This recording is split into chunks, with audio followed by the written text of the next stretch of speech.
And now I'd like to introduce Eleanor Wilner, a native of Cleveland.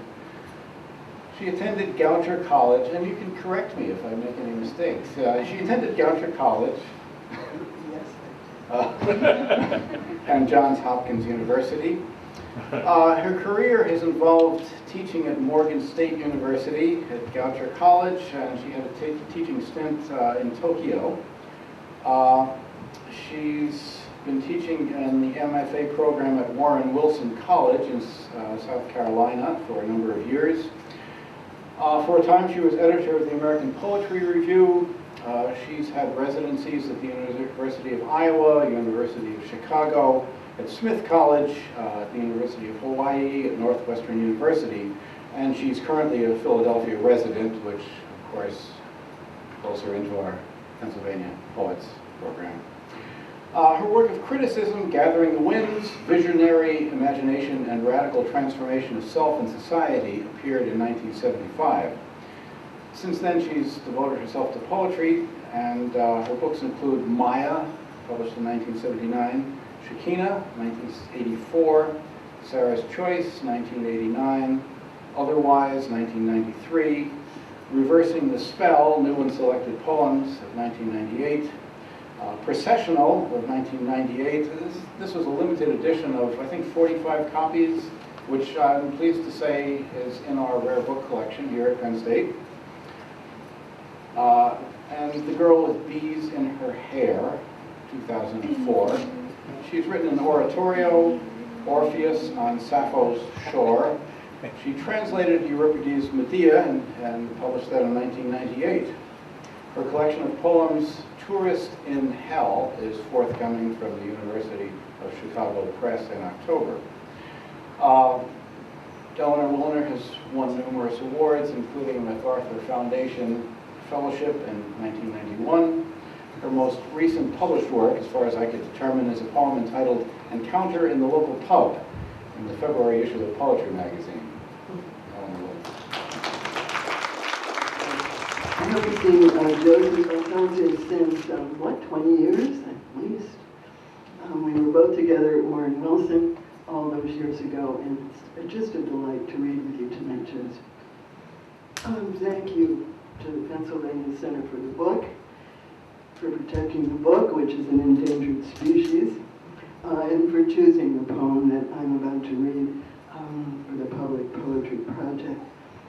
In a way, this poem has been exhumed as it was written in the 1970s, when the dream was new, and it was in my first published book. Its theme, though, has been perennial with me, a kind of post-Darwinian slippage into the skin and the point of view of the non-human animals in an effort to see our own species better. Even as the times demand that we outgrow the human-centered myths from the childhood of the race. So, knowing the enemy. And thank you to the designer, that's a gorgeous poster. The sun strikes the whale's back. He dives until the sun is overcast with tons of green. He knows himself full grown. The burden that he carried in his belly like a stone is gone. He has given his Jonah back to God. For years he carried him under the furrowed trenches of his brow and felt him walk by day the caves under the great hill of his back. This memory, this earthbound being he had been. Since he was small, this man thing had been tangled in the mangroves of his mind, burning like swamp fire or the hated sun, searing him who needed filtered light, for whom the mist was heaven. Such preferences are fate. One with a great heave, he disgorged this image that distended him. He found it strange how puny his antagonist had grown, a twin-tailed tadpole rushing off in foam. His silver geyser rises in the air. The bad dreams disappear like islands off his starboard flank. He moves huge through his own mist, oiled silver by the moon, arrowed as Saint Sebastian, bristling harpoons.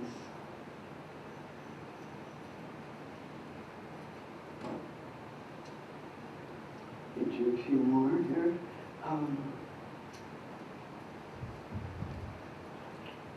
We are now moving into the present. The mist is cleared. This is written in the 21st century, and I'm going to shift the scale here from the whale to the bee. This poem asks, what if the bee could see what we see? But then, field of vision. And if the bee, half drunk on the nectar of the columbine, could think of the dying queen, the buzz of chaos in the hive, the agitation of the workers in their cell, the veiled figure coming in to rob the combs, then with the summer fields grow still, the hum of propagation cease, the flowers spread bright petals to no avail, as if a plug were drawn from a socket in the sun. The light that flowed into the growing field would fail. For how should the bee make honey then? Afraid to look away. I'll read you the title poem from The Girl with Bees in Her Hair. Since bees are in the air. A funny idea.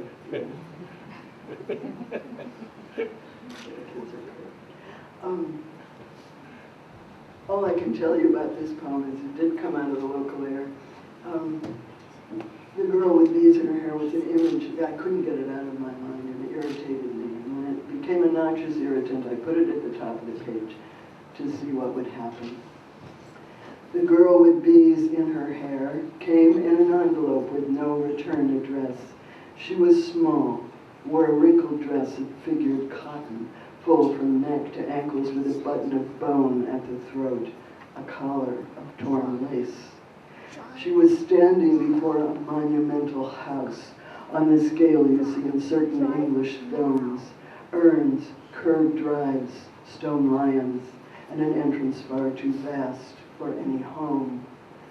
She was not of that place, for she had a foreign look and tangled black hair, and an icon, heavy and strange, dangling from an oversized chain around her neck that looked as if some tall adult had taken it from his and hung it there as a charm to keep her safe from a world of infinite harm that soon would take him far from her and leave her standing as she stood now, barefoot, gazing without expression into distance away from the grandeur of that house, its gravel walks and sculpted gardens.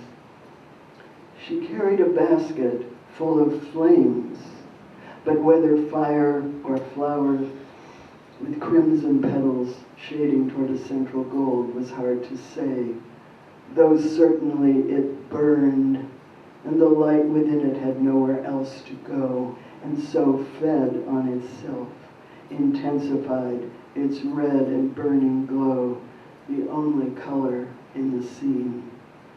The rest was done in grays, light and shadow, as they played along her dress, across her face, and through her midnight hair, lively with bees. At first they seemed just errant bits of shade until the humming grew too loud to be denied as the bees flew in and out as if choreographed in a country dance between the field of sun and the black tangle of her hair. Without warning, a window on one of the upper floors flew open. Wind had caught the casement, a silken length of curtain filled like a billowing sail. The bees began to stream out from her hair, straight to the single opening in the high facade. Inside, a moment later, the sound of screams. The girl who had through all of this seemed unconcerned and blank, all at once looked up. She shook her head, her mane of hair freed of its burden of bees, and walked away, out of the picture frame, far beyond the confines of the envelope that brought her image here, here where the days grow longer now. The air begins to warm, dread grows to fear among us, and the bees swarm. Do two more poems.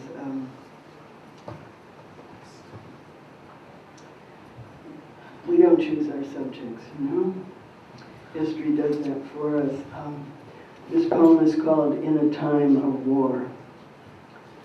Flies caught in the sap of the living tree someday will be precious, dressed in amber, just so the past appears to the present, gem-like in its perfect preservation, the hardened gold of yesterday, a relic through which today's sun shines.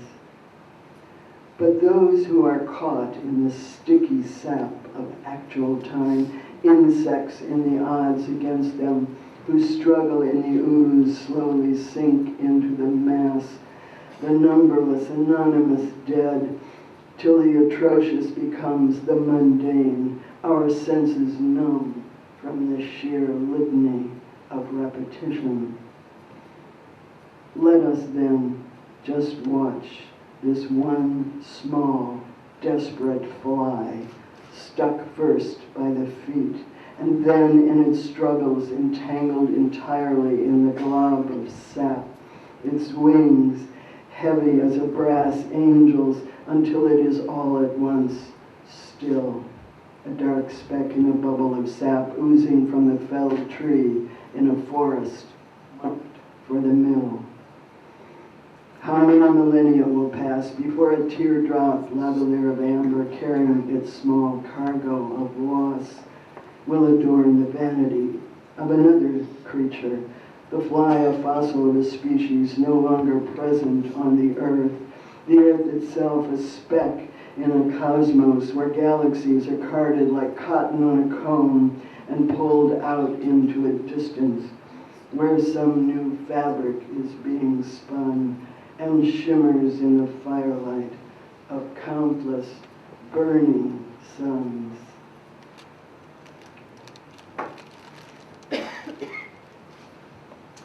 I'm going to end with the sun in a more benign mood. This is a poem which is actually written in a poem chain with some women friends, and so literally this poem is in a way one woman putting words into the hands of another, and it is about the story of, very famous story, the day that Annie Sullivan spilled water into one of Helen Keller's hands and spilled water into the other. I think if it had an epigraph, it would be Theodore Roethke's great line, "In a dark time the eye begins to see."